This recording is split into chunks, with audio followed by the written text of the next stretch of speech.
The 2024 MLS Cup final numbers were not as good as they should have been. When you have two big markets playing in the final, like New York and LA, you should have a bigger draw than what MLS had. Hello, everyone. Welcome back to MLS Moves. Please make sure you like this video down below, subscribe to the channel if you haven't already, and hit that little bell notification so you never miss a video. I talked to my friend Adam Turner, aka Stan USMNT, to discuss what MLS has done wrong and what they should do going forward. Adam, welcome back, my friend. How's it going? It's good, man. It's from a soccer perspective, I feel like this is a great time of year. I don't know, it's like everything heats up leading into Christmas. I feel like the Premier League does a nice job of kind of keeping us active after Christmas. A bunch of the other leagues go on break, but like right now, it's great. We're coming out of, from a national team perspective, coming off one of the more positive camps we've had in years. So, and we've got guys scoring in Champions Leagues, and Gio Reyna drops a goal today. And so from a soccer perspective, I feel really good, man. I think from a domestic perspective, it's going to be an interesting convo with you. I mean, from a selfish perspective, I enjoyed the Red Bull run. And it was kind of a nice surprise, to be honest. I wasn't really expecting much out of that team in the playoffs. And the playoffs on the whole, just to be honest, because I know we're about to drop into some negative talk, but the playoffs on the whole were good soccer. I enjoyed the games I watched. I thought the league was really hurt by not having some of the premier teams and premier names go deep for sure, which is going to, I think, be a big talking point probably for us here. But still, even without that though, Will, I still felt like it was good, semis, finals, like good games, like well played, tough. Like I didn't feel like I was watching low level soccer, just being honest. Like I felt like I was watching good games. No, I agree with you. I thought that the playoffs had some very high level performances, very entertaining matches. Like you said, your team, the Red Bulls, didn't lose a game until the final, and they have the weird best of three. They were able to sweep the Columbus Crew, which were the reigning, MLS champs. Had a really good run, and that's kind of like what's fun about the playoffs, right? All these chances of a team kind of having a Cinderella story, making it to the MLS Cup. But like you said, it wasn't all good news, even if it was entertaining. So the MLS Cup Final, and this is just from Fox and Fox Deportes, got around 468,000 views. Now, just for context, in 2023, the Columbus Crew played LAFC, and that game got around 900,000 views. So we're talking about a 47% drop off from 1 year over. And the crazy thing is, Adam, it's not like they had some small market teams. They had the two biggest markets in the entire country, LA versus New York, and the Galaxy. Everybody knows, who's been following the league, the Galaxy are the most historic club in the history of the league. This was their sixth MLS Cup. They have the most. I mean, isn't that crazy how bad the ratings were for this game? Yes. I mean, like pretty jarringly low, right? Like you're talking about the championship game getting, I believe that number would be a 0.4 is what that's considered. Am I correct on that? Yeah, I think that's Right. yeah, I think I that's think correct. like 1.4 would be 1.4 million, and 9.4, right? So you're talking about like in an era where women's basketball is riding this wave of momentum and getting 3.3s and 7.2s in college championship games with Caitlin Clark, and WNBA finals without Caitlin Clark's getting 2, 3, 4 million viewers, right? And getting people in front of their TV, right? And that is the goal. If you want to make your league popular, soccer is popular, right? And like people need to understand that soccer is really popular in America across demographics. The MLS is not popular. It's not well watched. It's not, like I'm going to look it up a little bit as we go here, but like regular season games for a lot of sports that you would not expect are getting 0.4s. Like, and it's like troubling that it's like, oh, this is the biggest game we've got. To your point, we've got two, original franchises with, long-standing fan bases. massive markets, massive soccer markets, right? Like New York and LA. Like, are there two bigger soccer markets in America? Like, I don't think there are. Like, there are more people in both of those cities, and Latino communities are crazy big in Diversity. those communities. Being from the New York City area, soccer is massive right around the tri-state area. Many of our national team players are from within that 1 2 hour bubble around New York City. So, like, what is up, man? Like, what is going on? Yeah, and listen, I don't want to diminish the championship run by the Galaxy or what the Red Bulls did. This has nothing to do with what they did on the pitch. This is a league problem. This is not a team problem. They can only do so much. And the fans were engaged. I mean, look at you. You told me that it's harder because of, family life, other commitments for you to catch as many games as you used to. But even you were watching this playoff run because it was exciting. It had you interested. And you told me you watch the playoffs most years just because you want to see what's going on. But I have to preface this too. MLS has a deal with Apple. All the games are streamed on Apple. And there's not an exact estimate of what the streaming numbers would have been with Apple combined with Fox. I've seen it as low as 533,000 combined. I've seen it as high as 731,000. But either way, it's still very, very low. And the crazy thing is, Adam, this was a free game. Anybody who wanted to watch it, it was readily available. No payment, no nothing. You just had to have the app, want to tune in.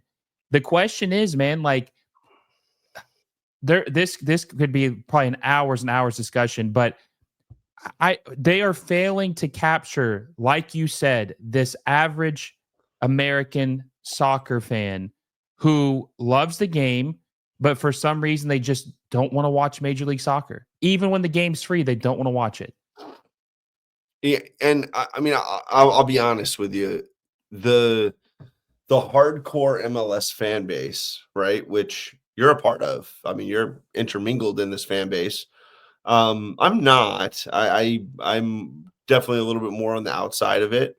Have a number of friends who I would consider people I would consider friends, yourself included, who are far more, hardcore fans, right, of the league, right?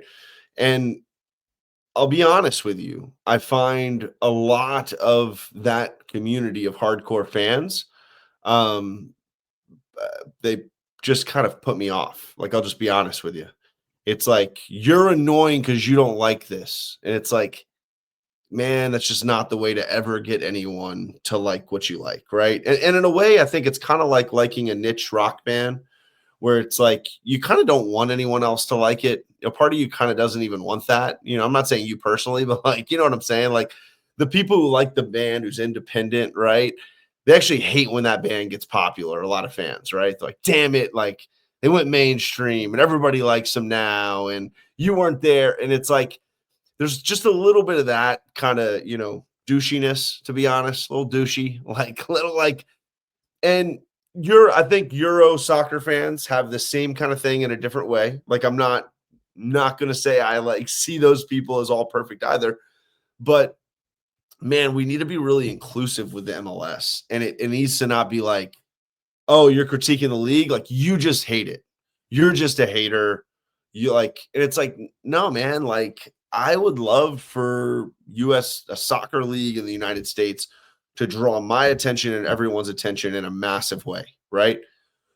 I am a big soccer fan. You are not drawing my attention, MLS, right? Like, and it's not because of bias. I have watched in the past. I just watched the playoff run.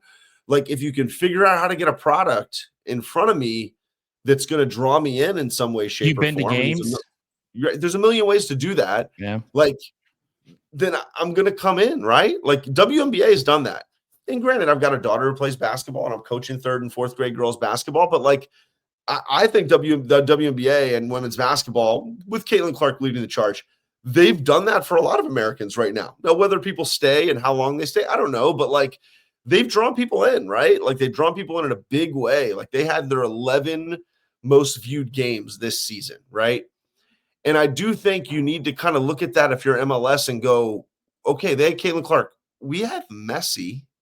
Like, I don't know what else we can do for you. Like, you got Messi to come here at the tail. He's not a bum. Like, he's at the tail end of his prime. He's still really good. He just led Argentina to the World Cup, like, so it just, none of it makes a ton of sense. I'd love to kind of, crack it open with you and understand from your perspective some of the things you think are going on. But Well, I think one of the main reasons I wanted you on is because you are literally one of these fans that are just right for the taking. Like, you're ready. You're wanting this league to be good, and they're for just sure. totally missing you.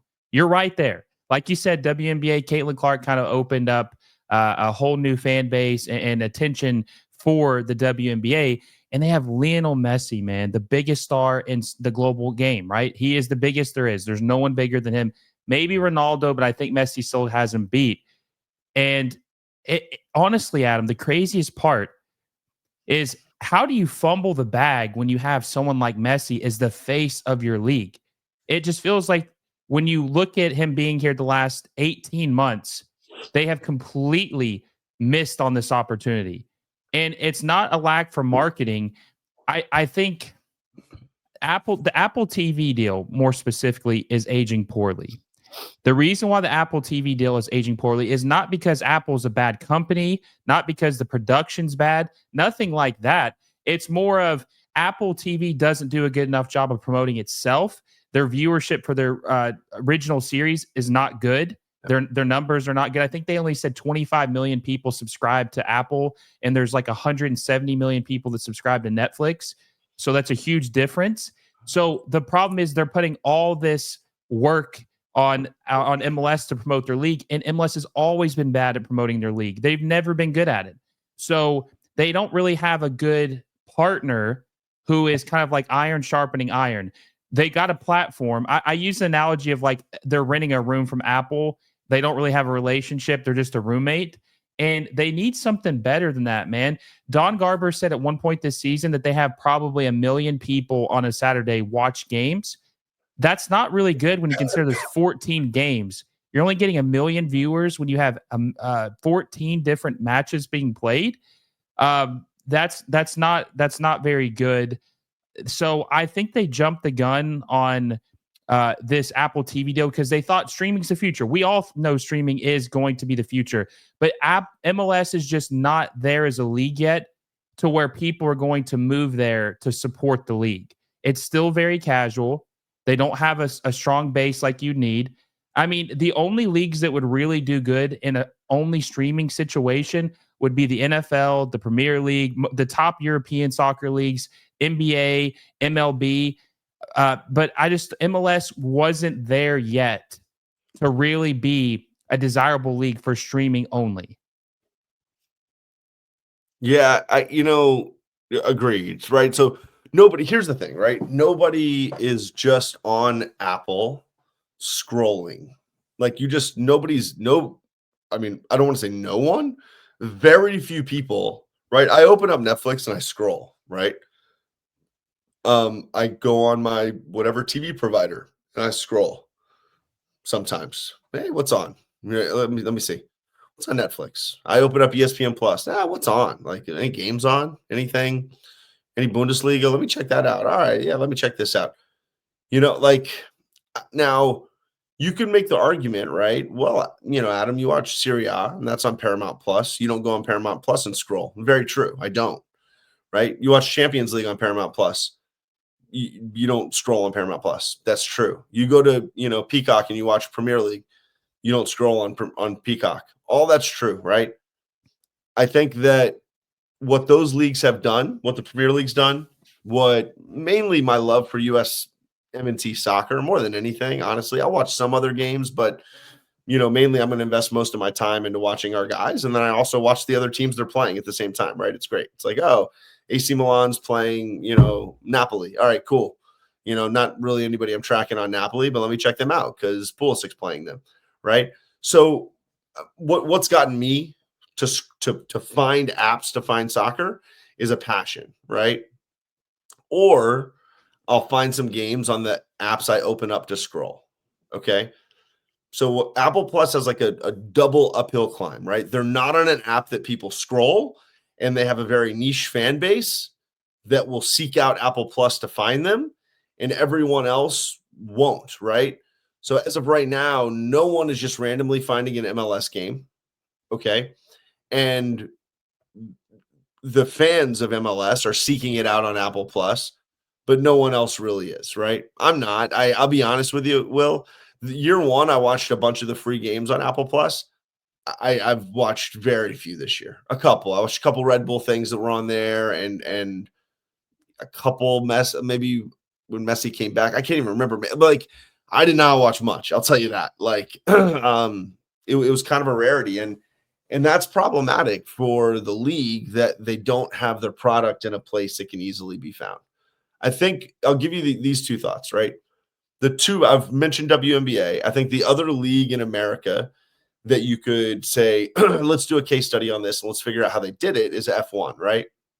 F1 went from, I just looked it up, they were at about 500,000 people on average watching races, and they basically doubled to triple that in whatever, a 6-year span, right? 2018 to 2024. And obviously we know the show was a big part of that, right? For sure. But like, do something that makes people get invested. If it's a show, a great show, cool, do it. Figure out how to do it. If it's something else, right? Like, I don't know, figure out a way to just get your games on ESPN once a week and ESPN Game of the Week. And I get that's way more complicated than I'm making it out with rights deals, but like, figure it out, man. Like, figure out how to get the game out there so people can just stumble upon it and go, cool, let me check more of that out. Because right now, I mean, you tell me, like, regular season where there maybe a couple games on regular TV? One game a week. One game a week on Fox. Yeah. On Fox, or right? FS1 or if FS1. But yes, and FS1's garbage too. It's terrible. So it's not Not necessarily the best place you would want your public game to be on TV. But yes, one game a week. So, I mean, I'll tell you this. I watched the previous deal was with ESPN, right? ESPN and Fox. The previous deal, but they were on like ESPN Plus used to have MLS games. Yeah, right? they had all the non-national, essentially, yes, all the non-national televised games would be on ESPN Plus. I 1000% watched way more MLS. I just did. I remember, like, I would just put a game on because it was on an app that as a sports fan, I was always on, and I'd be like, yeah, I'll check that out right now. And that's just not how I'm not doing that anymore with MLS. I realize that, sitting here talking to you, like, I'm never just scrolling, being like, let me check this Belichick Manning thing out, right? Or let me check. Like, I do that stuff all the time as a sports fan, right? Or like, I had the Nebraska women's volleyball game on tonight. I'm like, oh yeah, that's supposed to be like a big deal. Let me check that out. Like, I don't watch women's volleyball. I was like, oh, national semifinals, Nebraska women's volleyball. They put 100,000 people in a stadium. I know that about them. All right, let me check this thing out. It's pretty cool, right? I mean, I don't know if they have a lifelong fan of me now, but like, they certainly. It raised my interest, the fact that it was on ESPN and I flipped it on. I don't know. Maybe I'll check it out again next year. Yeah. And okay, so I want to transition to this next topic, but before we do, because I think this goes hand in hand. One thing that hurts Apple and MLS is kind of what you said about scrolling material. I think being the only sport on Apple is bad. I think that if they were on NBC and Peacock, and tag team with the Premier League, that would be great because you've got two of your main leagues in one spot, not just one on Apple or having them on some other random streaming service that there's no other sports. That is detrimental to MLS. They took the money and they ran, but honestly, Adam, $250 a year between 30 teams is not good. That's terrible money. And it's aging poorly with inflation. And they have 8 more seasons after this until the deal is over. So it's a deal that's aging very poorly. Now, I will say this, and you've watched games, the production is better. The camera quality, the angles, everything about it is better, but it doesn't matter if no one's watching. And you talked earlier about people gatekeeping with MLS. How dare you say anything bad about this league? How dare you? Go back to you go back to the USMNT in Europe, you Euro snob. But that's not me, man. You know that. I am trying to figure out how to make this league better to attract fans like you or Tack or Pete or whoever it may be, because we will never be a successful league until the casual, not even casual, diehard soccer fans who just absolutely despise what MLS does. Until we get them under the tent, this league is going to fail. And I think, and we talk about Messi, right? So you get Lionel Messi in your league. Your numbers are still bad. The problem is they tried to milk the Messi cow dry and promote him everywhere to where when he doesn't make the final, Adam, what's the point of watching? You Right. just told me this is the guy, this is the face of the league. If he's not in here, then why do I even need to watch anymore? And that begs another question. What are they going to do when he leaves in a year or two? What's the plan then? Pulisic just signed a new extension or is about to with AC Milan. He's not coming to MLS in 26, it looks like now. Who's going to fill the gap there? That you're bringing up a really good argument and point, which is like who's driving viewership, right? Like what players are driving viewership? And to me, this is the same exact issue that the NBA is facing right now, right? Which I follow much more closely.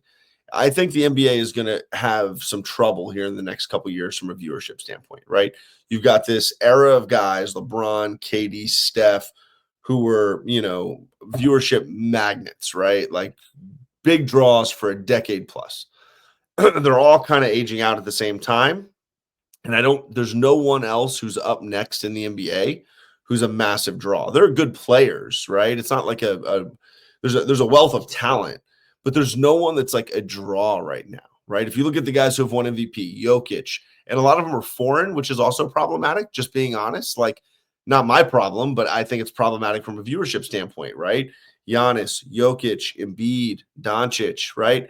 These are guys that they're not big American draws. They're not big jersey sellers here. They're not, if you look at like out of market jersey sales for those guys, it's not LeBron, in his prime. It's not Steph in his prime.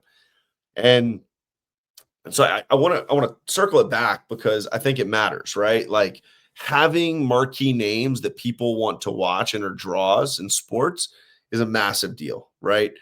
And when you say any of the name, like give me the first team all league MLS this year. Go ahead, like just give me who is it? I'm gonna have to look it up just to make sure. It doesn't even matter. Like just whatever. They had Cucho Hernandez, Luis Suarez, I think Messi, obviously. I think Yeimar, Kalina with Charlotte. I mean, just a bunch of guys that the average person isn't going to really know who they are.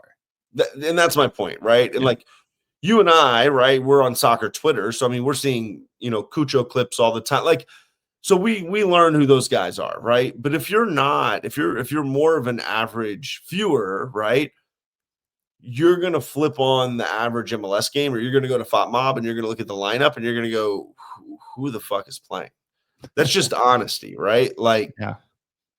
Like I do that a decent amount, to be honest. Like I'll flip on a random MLS game and I'm like, I don't know, this is kind of a whatever, like more of a mid-level to low-level team. And I'm like, who's on this team? And I'm like, let me click it. Where's this guy played before? Like I really don't know a lot of the names, right? Yeah. And you just named like some of the marquee, and like almost none of those guys you named outside Messi and maybe Suarez, right? Like none of those guys are drawing eyes. None of them. Like they just aren't. Like they're just not drawing average eyes. Like it's unfortunate. And that in and of itself is a core issue, right? Which is like, so what do? You need to get the national team guys here. That I was literally about to ask you about the double-edged sword because that's true. I mean, it is. But the problem is right now, Will, is the players who should be coming here are the lost generation. That generation doesn't exist. They literally are dead. They're none of them. Like it's the reason we didn't make the 2018 World Cup. We didn't have any freaking good players, man. Like all those guys 6 years later should be aging out into their 30s. And they don't exist. The guys who are aging out into their 30s, nobody cares about, So, that's just kind of a, once again, just to kind of bring up some really valid points, excuses, but valid excuses, is like you need some veteran USMNT names to age into the league, right? At the appropriate time. I personally don't. You and I have I think already argued about this before, but like I don't think 26 is the perfect time. I think most of those guys come over. I think most of those guys still have meat on the bone in Europe. And I think most of those guys are still going to have ambition in Europe. Now, listen, if you could throw some bags at them, you might get a couple of them. And it is a double-edged sword because I don't know if I don't know. I haven't thought enough about it, right? But what is Weston McKennie in 2030, right? It's 6 years from now. He's 31-ish, probably something like that, right? What is he? I think he probably still needs to be on the national team, right? So, and what is the impact of him being in MLS for 3 years before that, the state of the league, in my opinion, by 2026 isn't going to be at some ridiculously high level, like many out there that will kind of lead you to believe that by 2026, it's going to be a top 5 league. It's no, it's going to hopefully be a little better, but we're not talking, it's not going to be close to the Bundesliga. It's not going to be close to Serie A. So it's a guy it's 2 years from now, man, right? That's less than 2. It's a year and a half from now. Weston McKennie's playing really well in Serie A. He's coming to MLS in a year and a half. And if he is, that's going to help him. Well, let me counter you with this. So let me counter you with this. So Bradley, Dempsey, Landon Donovan played here his whole career, but Bradley, Dempsey, Altidore all came here 10 years ago. Now, Altidore, when he came here, he just got plagued with injuries and just was never really the same. I don't really remember him contributing much to the national team post 2015, to be honest with you. But Bradley was a staple of the team at the World Cup when he was playing in MLS. Dempsey was still obviously a contributor in 2020 or 2014. He was 30, 31. Bradley was 27. And I agree with you completely. Major League Soccer is not where it needs to be, where your stars are playing here. But here's my question to you. How do you get to a spot where they are in a league that is good if you don't get these type of players over here? Somebody's got to make the jump first to get the quality up. MLS is just not going to one day be like, okay, the bar went from the 12th best league to the 6th best league. Players are going to have to come here to raise the level. Somebody's going to have to make that jump first. And the league is definitely better than it was a decade ago. We've talked about this, but at its core, right? If an owner wants to invest and bring an absolute superstar team here, then the league needs to be structured so an owner can do that, right? And correct me if I'm wrong, but it's really not right now. I know Miami somehow has kind of made it happen, but it's technically not possible. It technically should not be possible, right? Given the structure of the league. If I was whatever, Elon Musk bought, Dallas next week, right? He can't just go open the checkbook full on, right? No, and to me, that's a problem, right? And I get league parity and screw league parity, man. Let's let somebody build a super team and dominate the region. Let them win every freaking MLS Cup and make people go, whoa, we have who? Who's here? I don't follow soccer much. You're saying those two guys are 2 of the best 30 players in the world and we have them on a team here because we have a billionaire owner who is willing to pay them. It's what Man City's done. It's what Saudi Arabia is doing right now, right? You have to do that if you want to draw premier talent. You can't. So I don't know. At its core, we're not even built to do what you're talking about, right? Sure, we can throw some big money DP spots at the US guys, but I don't know. I just don't, is getting even just being honest, Will, is getting Weston McKennie, let's count Pulisic out. Is getting McKennie and Tyler Adams and Jedi, Ballo. Yeah. Is that even really moving the needle in a massive way? I don't know. Would you be more inclined to watch a game if those guys are Gio Reyna's in the league? Are you more inclined to tune on a game? I'm gonna be a little bit weird. I would be relatively pissed that they were playing at 27 in the MLS. So I don't know. Would I watch? Probably, but I don't know, man. If you want to really draw everyone in, then you need to let America do what America do, which is we can buy us some shit, man. You can get us some owners, and if you let them loose, there's a couple motherfuckers who are going to go out there and be like, yo, like, we need you, and we need an American. All right, like let's build a super. So we got Inter Miami doing their Messi and Friends thing. We got another team doing their Elon Musk opening the pocketbook thing. So I don't know, like, and then what are we doing now? We're going into the regional stuff, right, against the Mexican clubs, and it's like, oh, this is gonna be fun.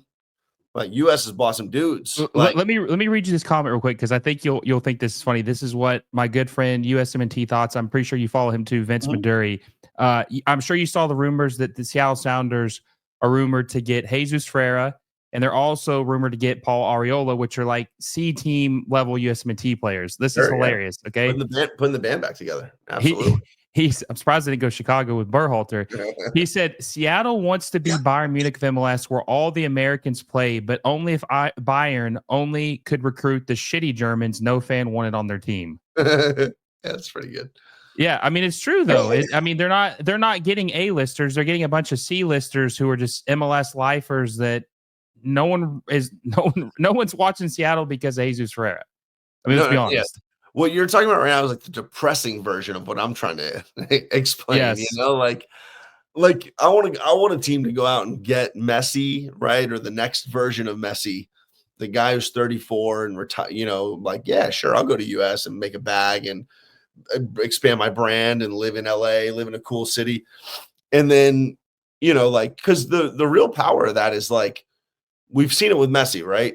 If you build it, they will come, right? If you get Messi, they will come. Like, they just will. Like, I feel like we've seen even more people rumored there than have come, right? It's like a million names of dudes he's played with want to come there. And I don't know. I feel like you could have little pockets of teams doing that all over the place. Is that going to suck for the other 25 teams that don't have the money to do it? Sure, but, like, I don't care. Like, like, is the Bundesliga successful somehow? Is the Bundesliga successful if Bayern had never won as many championships as they have? Right. Like, if the top 6 in the EPL were hamstrung to spend, is the EPL better? No. Like, or no, Barcelona or Madrid. If those teams didn't exist, the league would not be what it is. And this is just like basic economics, right? Like, when you allow someone to open a pocketbook up, right? Then you, like, force other people to open the pocketbook up, right? When you don't allow anyone to do it, then nobody else has to do it. And everyone kind of spends at a certain level, and you're only going to attract a certain level of talent, right? And, you know, and this isn't just soccer. This is anything, right? Like, if I have a company and I'm only willing to pay $150K, you know, as a max salary, but my competitors are willing to spend 300, 400K for talent at the executive level, then I'm probably going to have worse executive level, worse leadership, worse, you know, less experience, less creativity, right? And I'm going to probably get waxed by that company that's spending more, right? And that's why that doesn't exist in a free market, right? Like, in a free market, like, if you go spend at that level, your competitors either spend at that level or they die. And I totally get in a sports league why you can say, well, that's not the fairest way to run it, or that's not. We've seen it in baseball, right? Dodgers are spending $1 billion every year, it feels like, right now. And I don't love that in a way, but, like, I don't love it in baseball because baseball's baseball now. Like, if baseball needed to grow, I don't know, you could maybe argue maybe they do, right? But, like, let's create some superpowers, you know? What do people like? People like to watch superpowers. They like to watch big teams, you know, as much as people complain about the spending of the top teams in Europe. Like, you want to watch Liverpool versus City, guys. Like, you just do. Like, 100%. And another thing too, you brought up baseball, right? No salary cap in the MLB. Even though the Dodgers spend what they do, they don't win the World Series every year. They've only won 2 in the last, 30, 40 years? I think 36 years. So and if that was the case, your Yankees would have 5 or 6 World Series in the last, you know, but they haven't won a World Series since 2009, not to bring up a sensitive subject. Oh, no, and the Mets would have a couple World Series. Absolutely. If spending equaled winning, yeah, you'd have a lot of teams that haven't won much, right? Winning more. And look, I understand they want parity, but Adam, you and I know this, man. playoffs are parity. That is the parity. For sure. Anybody has a chance. You just get hot at the right time. Your Red Bulls, if we were going off of spending, would not have made it to the MLS Cup Final. It would have been Miami. It would have been the Crew. It would have been Cincinnati. It would not have been the Red Bulls. They're like one of the bottom 7 teams right now. They're starting to spend more, but as of right now, they're not one of the highest spending teams in the league. They're like maybe bottom 10 or something like that. But they got hot at the right time, and they were able to make a miraculous run. So I think that the parity argument, and you're not making this, but that's what some of the cheap owners say. It's just the reason why they don't have to spend money. But I've always been taught you have to spend money to make money. And here's another thing too.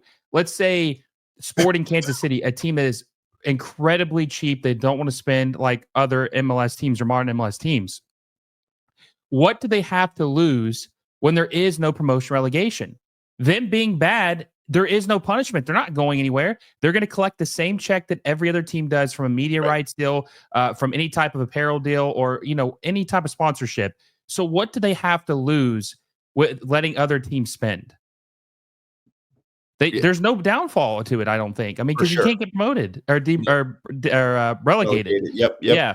And so pro rel too, but like you and I talked about this. I don't know. It might have been a year ago now, maybe less. I don't know. But like they're very much fumbling the moment with Messi, right? Which is like there's a lot of momentum with him here right now. Where if you really did open up the books and just changed the rules flat out and we're like, nope, free market, guys, go ahead, cook, right?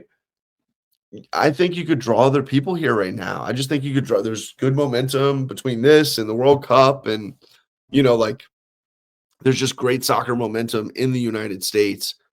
And like, am I sitting here saying you could get like all the best players in the world? No, but I think you could draw a couple pretty good, prime players and some guys retirement age, quote unquote, right? That 30s retirement kind of guy coming here. And you could draw some other young guys. We've seen some good young guys come already, Will. I mean, we've seen that without the books being fully opened up, right? So, like, if you did really let somebody say, hey, billionaire, multi-billionaire, like, if you want to buy this team and treat it like Man City, do it. Cook. Go buy elite prospects. Go buy, make it a sellers league. Like, create a team that can be, like Dortmund, who's more of a buyer seller, right? Who's more, I'm going to buy expensive young assets because I know they're going to triple, right, over the next 3 years. And then I'm going to, upsell them. We can't do that yet, like we are a selling league, but it's a totally different version than what we're talking about there, 100%. I 100% agree with that. And one other thing too that I think the league has to do better, or one of the things that kind of what you brought up about letting them spend. If Miami had no limitations, they would probably build a top 25 team in the world. I believe that because I think everybody wants to come play with Messi, and they sure as hell want to live in Miami. 10 years ago, Adam, MLS had a stench. Players didn't want to come here. They did not want to play in this league. They thought it was a career wrecker. It would be the end for them. Now it's not about them not wanting to come. It's about you limiting who comes. There's all kinds of different guys. Cucho Hernandez would have never left the Premier League at 23 years old to come to MLS 10 years ago. He would have laughed you off the phone and said, "There's no way in hell." Yeah. And this is another important thing. Look at Saudi Arabia. They don't have any audience, but they're willing to spend. MLS has the audience ready to go, but they're not willing to spend. It's like the opposite problem for both sides. If MLS had the Saudi investment, think about where this thing would be. For sure. I mean, yeah. So, I mean, I don't, we're at the end of the day, it like kind of comes down to like, can you be strategic and look at other leagues, F1, the growth of, you could look historically, right? The growth of the NBA in the 1980s, right? The NBA in 1980, Magic Johnson's rookie year, like the finals were on tape delay. That's like the famous story, right? Like you could not watch the finals live. That was the status of the NBA at that point, right? Really not watched, right? And like you had this moment with Magic and Bird, And how did the NBA capitalize on that, right? You need to study that. You need to study what F1's done. You need to study what the WNBA's done. WNBA Finals viewership 2019, well, 200,000. This year, 10x. The first game one was 10x. Caitlin Clark wasn't involved. Like, if you want to say it's not. That is not Caitlin Clark. She was not involved in the finals. Like, was she a part of the momentum? Sure, for sure. But like, they were able to draw fans at a 10x rate over 6 years to watch the best two teams, whatever, right? Like, and that's crazy. That's crazy growth. And, would you take 6 years from now, what is that, 2030? Would you take 4 million people watching the MLS final? I would. 100%. Yeah, 100%. like that would be 10x. That's it, right? Like, how do you 10x it 6 years from now to make sure that it's viewed and watched and all that good stuff? Yeah, man. I like it's a conundrum, and it's not. This is not my specialty, right? It's not your specialty, right? We spit on it because we enjoy talking about it, but neither of us are actually experts on this, right? Like, but you'd imagine the people you're paying $10 million a year to, or whatever you're paying the executives, you'd imagine they would be, right? Or that they'd be interested in it. And with the MLS, it doesn't seem like they're overly interested in innovating or, making changes that would be substantial. And even though you and I aren't experts, we both know what's going on right now just isn't working. And the final question I'll ask you before we wrap it up is 2026 is coming up. Obviously, you're normally my USMNT partner. We talk about everything USMNT related. We knew that 2026 was a big deal, man. We knew that if Greg Berhalter didn't get fired, it was going to be a disaster. They were able to do that. They got a good coach. Me and you feel as good as we felt in a long time about this national team. So I think we're going to be successful, or at least have a good showing right now in 2026. Do you think MLS on the current trajectory are going to absolutely miss out on this golden opportunity to get these average fans to come to this league after 2026? Unfortunately, I mean, Garber just said he doesn't really anticipate any changes in the short term, right? Like, no, not till after 27. Right. Like, the short term is the World Cup and getting us ready for how to capitalize on the World Cup being here and a potential, US soccer boom or big moment, right? And like the carryover of that to, let me watch, my local club. Let me watch, MLS on TV, right? Like, I just don't see it, Like, if you think about this, right? Like, if you live in the New York area and you have a basic, cable package, you can watch the Knicks or the Nets. You can watch the Yankees or the Mets, right? They're on your local cable every single game, right? Just something like that. I don't think every MLS team has a local TV deal, correct? No, so that was the thing. They used to. They didn't renew anything, and they sold everything to Apple. Apple Correct. owns all the local, everything broadcasting they own. So they own 100. So I wasn't 100% sure. So I know they don't. I know I can't watch Red Bull or I can't watch NYFC FC on TV anymore. I used to be able to, but I don't. Network. Yeah, they only on Right. Apple. I can't, right? Yeah. So that sucks. Like, even that, right? So like, there's little things like that where it's like, okay, if we really want to capitalize on this, everybody has to be able to watch their local team if they have a cable package. Like, just simple stuff like that. That's just a no-brainer. It's like, we need to make sure if they're scrolling their cable, right? Or they're used to going to Yes if they do streaming, right? I use Yes streaming for Yankees and Nets, that they can also see, oh, boom, nice, there's the Red Bulls, or boom, there's NYCFC. Like, that's just like bag fumbling, and like, when I look around, like, every single decision like that, right? I already mentioned, right? Okay, let's take advantage. Cool. All these players now want to come here. Can we sign them all? Not really. Like, we can sign some of them for DPs, but like to me, they should be like setting themselves up to capitalize on a big moment potentially. And maybe it happens, maybe it doesn't, but like, they should be ready for it, because if you're not ready for it, you're going to miss that moment. And that's what, I'm going to give a lot of credit. My guy who's, my cousin through marriage, is a guy named Ryan Rucco, right? So he's the number 2 or 3 ESPN play-by-play guy, and he's the voice of the WNBA, voice of college women's. He does the Final Fours, right? And so Ryan's really tied in, really close with us, and I talk with him all the time. And the one thing, right, that he mentioned is that the ESPN saw this moment coming, right? So what they did is they took him. He's on track to be Mike Breen, to call the NBA Finals, right? That's Ryan. And they invested in Ryan and said, hey, we want you to be the voice of the WNBA. We think you're going to call the biggest games. It's going to help you prepare for the future and for like what you're going to do down the road. And you're going to bring a really legitimate voice and name to this, right? You're a guy who's calling LeBron. You're calling, and he is, right? If you listen to him, he's calling the biggest NBA, some of the biggest NBA games, right? And then he's also coming over to call the women. So even just something small like that. There's other things ESPN did too, but they're just like, they are preparing to have their broadcast ready, to have, right, their TV was ready, right? When the moment was big enough, they didn't have to go, crap, how do we invest in women's basketball? They'd already invested in it, dude, right? ESPN already had all the levers were put in place, and all they had to do was pull them. When it was like, oh, Caitlin Clark, boom, pull the lever, the draft is live this year. 3 million people watch. Pull the lever, right? Prime time, the biggest Caitlin Clark games. Boom, levers pulled. 8 million people are watching Final Four games with Caitlin Clark, right? That's what I don't see the levers in place for the MLS right now, right? If the moment becomes massive, I don't see Don Garber and squad going, cool, guys, pull the levers. We're ready to put this thing out there so everybody can see it now. To me, they're going to have to be like, oh, it's going to take us 2 years to restructure these things and like figure it out. And by that time, to me, moment can be gone. It's a wrap. No, they're way too conservative, man.